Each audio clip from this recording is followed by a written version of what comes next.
అన్నట్టు ఒకవైపు film industry నష్టపోతే ఇంకోటి వైపు పబ్లిక్ కూడా చాలామంది ఉంది కదా, affecting public is huge. That's the basic concern for us.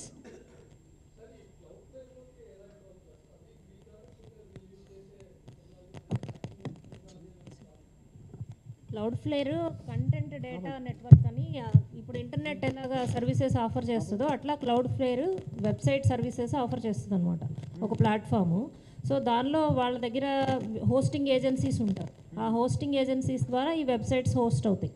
క్లౌడ్ఫ్లేర్ ఏంటంటే ఓన్లీ ఫెసిలిటేట్ చేస్తుంది ఈ హోస్టింగ్ కానీ ఇది రిజిస్ట్రేషన్ కానీ వీటన్నిటికీ. వాళ్ళు ఏం చెప్తారంటే మేము ఓన్లీ పాత్వే లాగా మా దగ్గర నుంచి డేటా వెళ్తుంటుంది, మా దగ్గర ఇన్ఫర్మేషన్ ఉండదు అనేది క్లౌడ్ఫ్లేర్ వాళ్ళు చెప్పే ఇదన్నమాట. అంటే ఈ పాత్వే గ్యాప్లో వాళ్ళు వాడే టెక్నాలజీ వీకా, లేకపోతే వీళ్ళు హ్యాక్ చేయడం స్ట్రాంగ్గా, అంటే ఇక్కడ లూప్ ఎక్కడ జరుగుతుంది మేడం? వాళ్ళ టెక్నాలజీ స్ట్రాంగే, కానీ వాళ్ళు ఏంటంటే ఇప్పుడు ఇంటర్నెట్ తీసుకున్న వాళ్ళందరూ ఏం వ్యూ చేస్తున్నారు అనేది ఎయిర్టెల్ కానీ వీళ్ళకి ఐడియా ఉండదు. వాళ్ళు పౌర్ణ చూడొచ్చు, లేదు లీగల్ అయినా చూడొచ్చు. సో వాళ్ళు లైబుల్ కాదు, ఓన్లీ కనెక్షన్ ఇవ్వడానికే వాళ్ళ రెస్పాన్సిబిలిటీ. అట్లాగా క్లౌడ్ఫ్లేర్ అదే చెప్తుంది అనమాట, అదే ప్లీ తీసుకుంటుంది. వాళ్ళు ఏమి హోస్ట్ చేస్తున్నారు అనేది మాకు సంబంధం లేదు, ఏం అప్లోడ్ చేస్తున్నారు అనేది, మేము ఓన్లీ సిడిఎన్ సర్వీస్ ఆఫర్ చేస్తున్నామని వాళ్ళ వర్షన్.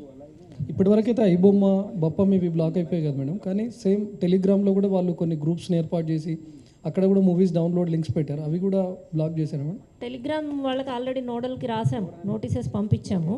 సో ఇల్లీగల్గా జరిగే అన్నీ కూడా ఐడెంటిఫై చేసి ఇంతకుముందు పైరసీ అప్పుడు కూడా ఇచ్చాము, నోటీసెస్ ఇచ్చి డౌన్ చేయడము ఇవన్నీ కూడా చేసాం. వాళ్ళు ఎవిడెన్స్ అడుగుతారు, స్క్రీన్ షాట్స్. సో అవన్నీ పెట్టినప్పుడు డౌన్ అయిపోయినాయి, ఇంకా కూడా వస్తూనే ఉంటాయి మనం చేసాం. సార్ మేడం, అన్ని నేరాలకు టెలిగ్రామే కేర్ ఆఫ్ అడ్రస్ అవుతుంది, దాని మీద ఎందుకు కఠిన చర్యలు తీసుకోవట్లేదు? అంటే మన దగ్గర సర్వర్స్ లేకపోవడం వల్ల ప్రాబ్లమా, లేకుంటే మేనేజ్మెంట్ లేకపోవడం ప్రాబ్లమా, ఇక నోడల్ ఆఫీసర్స్ మనకి కాంటాక్ట్ లేకపోవడం ప్రాబ్లమా? అసలు ఏం జరుగుతుంది? అన్ని నేరాలకు అదే, క్రిప్టోకు అదే, ఇప్పుడు అవాలాకు అదే, ఇప్పుడు సినిమా పైరసీకి అదే, ప్రతిదానికి టెలిగ్రామ్ లింక్ ఉంటుంది. దాన్ని ఎందుకు కఠిన చర్యలు తీసుకోవట్లేదు? Total ban చేయించట్లేదు.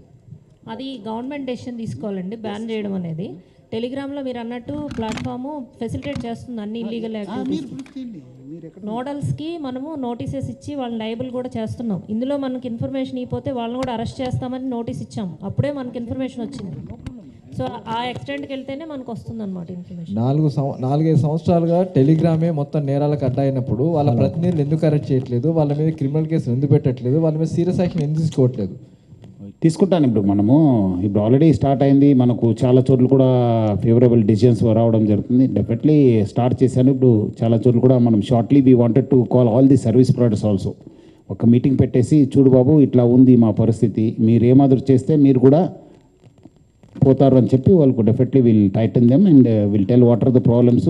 మా వైపు నుంచి ఏమాదిరి వాళ్ళకి హెల్ప్ కావాలంటే డెఫినెట్లీ విల్ సపోర్ట్. మాకు కావాల్సిందా, లేకపోతే మళ్ళీ నేరంలో పాల్గొనట్లే వాళ్ళు, it's nothing like abetment to the crime. So will definitely take action అంతే. ఇంకా సార్